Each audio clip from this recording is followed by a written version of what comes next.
NCERT को दिया गया है वो है कि हम अपना नेशनल करिकुलम फ्रेमवर्क डेवलप करेंगे। और आपने उसको 5+3+3+4 की यदि बात करें तो 5 के लिए तो 20 अक्टूबर 2022 को ही उसे रिलीज कर दिया गया था। उसके आधार पर 20 फरवरी 2022 को 23 को माननीय मंत्री जी के कर कमलों से जो जादुई पिटारा है उसको, उसका विमोचन उसको देश के नाम किया गया, ताकि एक खेल के आधार पर, एक अनुभव के आधार पर जो लर्निंग और टीचिंग मटेरियल है उसे भेजा गया है। आवश्यक है कि हम इसको और पॉपुलराइज करें, हर घर तक ले जाए, हर स्कूल तक ले जाए। और शिक्षा विभाग एक ऐसा विभाग है जिसकी पहुंच हर परिवार में, हर बच्चे और हर पेरेंट्स, मैं नहीं समझता हूं कि यदि 140 करोड़ का देश है तो हर व्यक्ति कहीं ना कहीं शिक्षा से जुड़ा हुआ है, और ये हमारे ऊपर एक बहुत ही महत्वपूर्ण दायित्व है। अभी national curriculum framework for school education भी जारी कर दिया गया है, और उसके तहत एनसीईआरटी के तहत एक नेशनल ओवरसाइट कमेटी और एक national syllabus and text book committee का भी गठन किया गया है। आप 3 से 12 की किताबें ले आ रहे हैं, और मैं हमेशा कहता हूं कि एनईपी कितना अच्छा है ये बच्चा तभी उसका अनुभव कर सकता है जब उसके हाथ में उसी प्रकार की उत्कृष्ट किताबें आए। एनईपी की 2-3 चीजें हैं जिसको हम लोग शुरू से ध्यान कर रहे हैं। ये मदर टंग में शिक्षा की बात करता है और इंडियन लैंग्वेजेस की बात करता है। सर, आपके अभी दिशा निर्देश में सीबीएसई ने भी अपने सारे स्कूलों को एक ये निर्देश दिया है कि वो भी चाहे तो वो भारतीय भाषाओं में जो medium of communication, medium of instruction है उसको लागू कर सकते हैं। मैं समझता हूं कि ये बहुत ही महत्वपूर्ण निर्णय पूरे देश के समक्ष किया गया है। इस बार ये भी माननीय मंत्री जी के निर्देश में ये निर्णय लिया गया है कि हम जो भी किताबें निकालेंगे उसे या हिंदी और इंग्लिश में निकालें, लेकिन उसके पश्चात उसका जो लर्निंग एंड उसका जो डिजिटल इक्विवेलेंट है वो भारतीय संविधान की अनुसूची 8 में जो भाषाएं हैं सभी भाषाओं में इसको किया जाएगा, 22 भाषाओं में इसको किया जाएगा। और ये हमारे ऊपर दायित्व है कि हम इसको अच्छे तरीके से करें। यदि टेक्नोलॉजी का इस्तेमाल करना है, चाहे वो अनुवादनी हो, भाषणी हो, तो उसका इस्तेमाल करके हमें इन किताबों को जल्द से जल्द इस मटेरियल को लाना है। दूसरी बात है कि फिजिकल किताबों के साथ साथ डिजिटल किताबों को भी एक ही साथ लाया जाना है और उतनी ही भाषाओं में लाया जाना है। और जिस प्रकार से अभी स्टार्टअप की दुनिया बनी है, एडटेक की दुनिया बनी है, मैं समझता हूं कि हम लोगों के समक्ष एक बहुत ही अच्छा मौका है कि उत्कृष्ट डिजिटल इक्विवेलेंट भी हम किताबों का ले आए। जो आज माननीय मंत्री जी के कर कमलों से एनसीईआरटी में AR/VR लैब की भी शुरुआत की गई है, जहां पर आप ट्रेनिंग देंगे। इन सारी तकनीकियों को हमें अपने किताबों में और हमने लर्निंग टीचिंग मटेरियल में उसे लाया जाना है। तो एक मैं ये बात कहना चाहता हूं। एनसीईआरटी आपके रीजनल इंस्टीट्यूट चलते हैं एजुकेशन के। भोपाल में PSS CIV जो वोकेशनल एजुकेशन के लिए हमारे पास इंस्टीट्यूशन है। सर, हम लोग कोशिश कर रहे हैं कि वोकेशनल एजुकेशन अब इतना महत्वपूर्ण हो गया है हमारी शिक्षा के लिए, और यदि हमें 2030 तक सेकेंडरी एजुकेशन में GER को 100% करना है तो वोकेशनल एजुकेशन को कहीं ना कहीं बेहतर तरीके से लाया जाना है। उसके लिए स्कूलों में एक डिमांड क्रिएट किया जाना है, और ये डिमांड तब क्रिएट होगा जब हम इसे इमेजिनेशन के साथ चलाएं, लोकल इंडस्ट्री के साथ जोड़ें, और हर अनुभव और हर वोकेशनल एजुकेशन के पश्चात कहीं ना कहीं जो जॉब कंटेंट हो, चाहे वो एज एन एंटरप्रेन्योर हो या एज अ वर्कर हो, ये उस बच्चे में हम जागृत कर सके। तो ये बहुत ही हमारे लिए महत्वपूर्ण है। सर, हम लोग कोशिश कर रहे हैं कि PSS CIVE जो है उसे पूरे देश में वोकेशनल एजुकेशन के लिए एक उत्कृष्ट, नेशनल लेवल पर तो छोड़ दीजिए, इंटरनेशनल लेवल पर भी PSS CIV की बात होनी चाहिए कि यदि कहीं पर वोकेशनल एजुकेशन सीखना है तो हमें एनसीईआरटी के इस इंस्टीट्यूशन में जाकर के भोपाल में सीखने की जरूरत है। हम लोग इस पर कार्य कर रहे हैं। सर, ये वाक्य में पढ़ रहा था, विद्या अमृतम अनुश्रुते, इसके अर्थ में समझने का कोशिश कर रहा था। शायद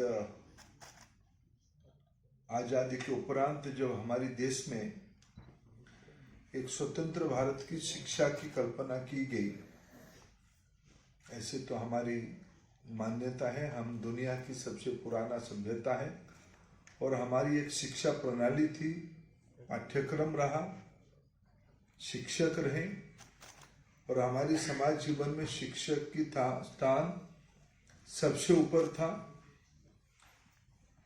हमारी जिस ध्येय वाक्य को हमने लाया, ये उपनिषद की कही हुई वाचन कही हुई प्रसंग था। इसके अर्थ में समझने का कोशिश कर रहा था,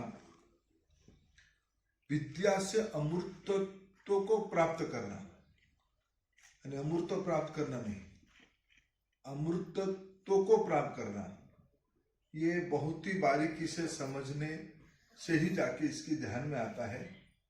एक मटेरियल या फिजिकल ऑब्जेक्ट में विद्या सीमित नहीं होती है।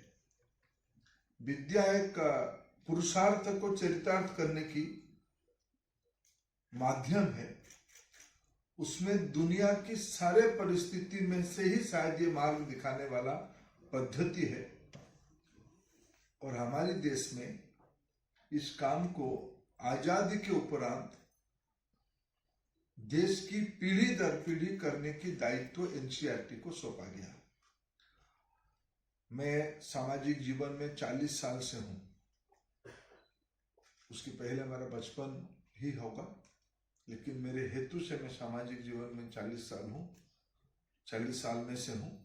मैं इस 40 साल में अगर मेरे को सबसे कोई पावरफुल इंस्ट्रूमेंट, मैंने दुनिया की विभिन्न इलाका में गया, भारत की संसद में कई सालों में से हूँ, भारत की सरकार के अंदर काम भी कर रहा हूँ, राज्यों में काम किया,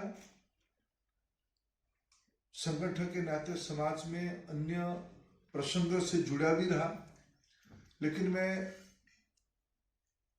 उसको स्वीकार करने में मेरे को द्विधा नहीं। अगर मेरे को सबसे कोई चीज में ज्यादा भरोसा लगता है, कोई किसी में आगे मैं देख पा रहा हूं,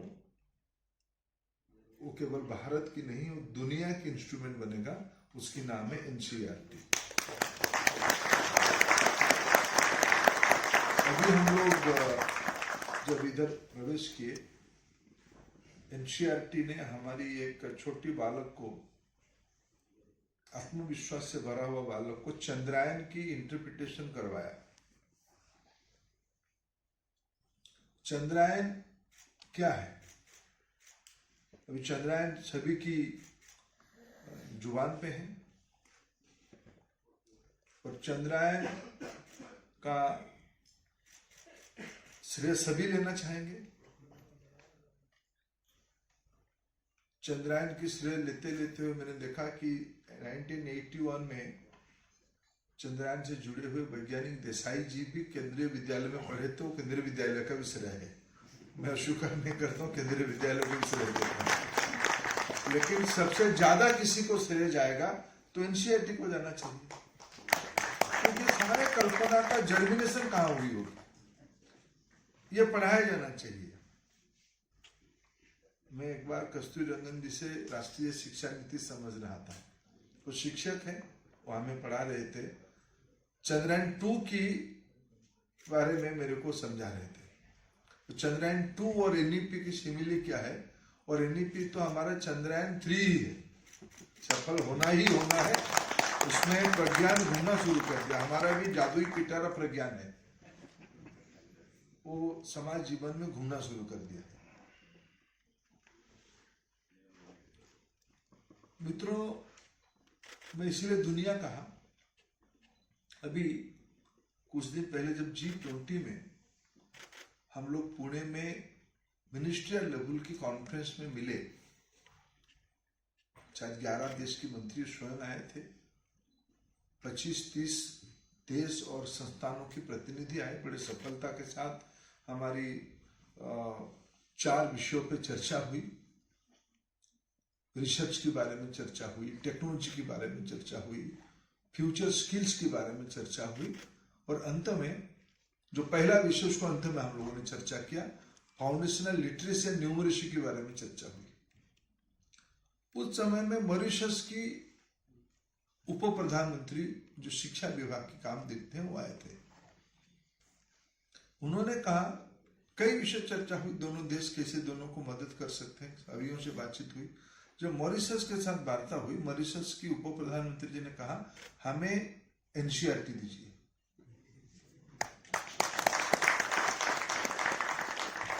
मित्रों, यह हमारी सर्टिफिकेट है, यह हमारी विगत 62 सालों की विश्वास की प्रतिफलन है। आज देश नहीं, अभी बीच में मैं सिंगापुर रहा, सिंगापुर में कुछ शिक्षा जगत से जुड़े हुए मित्रों से मिला।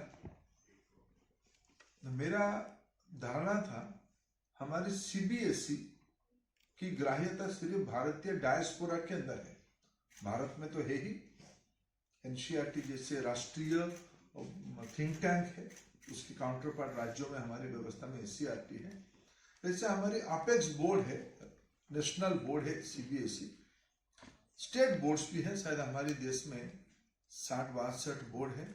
मैं आज सार्वजनिक रूप में फिर भी संजय जी को अनुरोध करूंगा, कम से कम उस बोर्ड की नाम तो निकाल दीजिए एक बार। अभी मेरा निवेदन को आप कब मानेंगे वो आपको ही मालूम, लेकिन आप निकाल ही दीजिए, तब देश की जनता को बोर्ड क्या होगा मालूम होगा, कौन सी सही बोर्ड है। तो मेरा धारणा था कि हमारा सीबीएसई की व्याप्ति शायद देश के अंदर है, ज्यादा से ज्यादा इंडियन डायस्पोरा के अंदर है। भारतीय मूल के लोग खाड़ी के देशों में रहते, वहां हमारा लगभग 300 से ज्यादा स्कूल चलता है, उन्हीं लोगों के अंदर आदृत होगा। लेकिन मित्रों, मेरे मन में सुखद आश्चर्य हुआ मेरे को, जब विदेश की कुछ देशों के अंदर भी सीबीएसई स्कूल्स अद्भुत है। मैंने पूछा कि वहां क्यों, जापान में एक स्कूल है, कोई भारतीय मूल के व्यक्ति वहां स्कूल चलाते हैं, उनको मैंने कहा कि वहां क्यों। उन्होंने कहा कि भारत की जो कैरिकुलम है, भारत की जो पाठ्य पुस्तक है, उसकी जो मटेरियल है, कंटेंट है, और उसमें जो मैथमेटिक्स का हिस्सा है, ये ग्लोबल स्टैंडर्ड में एक्सेप्टेबल है और बड़ा क्वालिटेटिव है।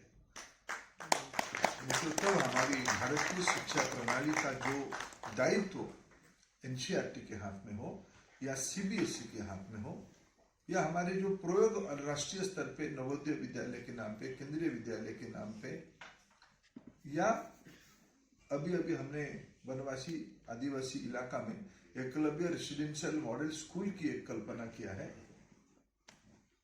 या सीबीएसई की ग्रुप ऑफ स्कूल्स, ये सारे को जो आज एक अभी एक लेख आया, बहुत अच्छा लेख, मैं उसको नहीं मानता हूं, मैंने हमारी आलोचना थी कि भारत की अर्बनाइजेशन बढ़ रहा है, कोई दूसरे कॉन्सेप्ट में था, कॉन्टेक्स्ट में था, भारत में शहरीकरण बढ़ रहा है।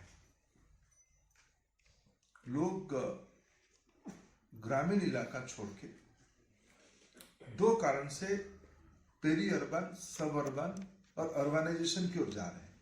दो कारण, एक है रोजगार मिल जाना, अवसर, रोजगार के अवसर। दूसरा कोई सबसे प्रायोरिटी होती है तो उसका नाम है शिक्षा, बच्चे अच्छे स्कूल में पढ़ जाएंगे। ये एक एस्पिरेशनल चीज है, आकांक्षी चीज है, और उसमें से ही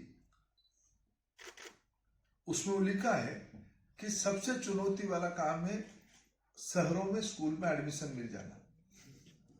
केजी में या क्लास 1 में एडमिशन मिल जाना, ये आज की भारत की जो व्यवस्था है उसमें थोड़ा एक लिगासी इशू हम लोगों के सामने है, जो मैं 62 साल और 63 साल में जब पहुंच के हम अपना उपलब्धि के लिए आत्मसंतोष हो रहे हैं, उस समय में चुनौती भी मेरे को ध्यान में आता है। कहीं ना कहीं हमें एक मूल विषय पे रिविजिट करने की आवश्यकता है, रिपोजिशनिंग की आवश्यकता है कि हमारी शिक्षा आज कैसे गुणवत्ता के साथ सर्वव्यापी हो, सर्वस्पर्शी हो। समाज के सभी वर्गों तक जा पाए, समाज के सभी भौगोलिक इलाका में जा पाए। इसीलिए एनईपी ने कहा है कि शिक्षा एक्सेसिबल हो, अफोर्डेबल हो, समावेशी हो, इंक्लूसिव हो, क्वालिटी हो। ये सारा विषय इसीलिए कहा गया है।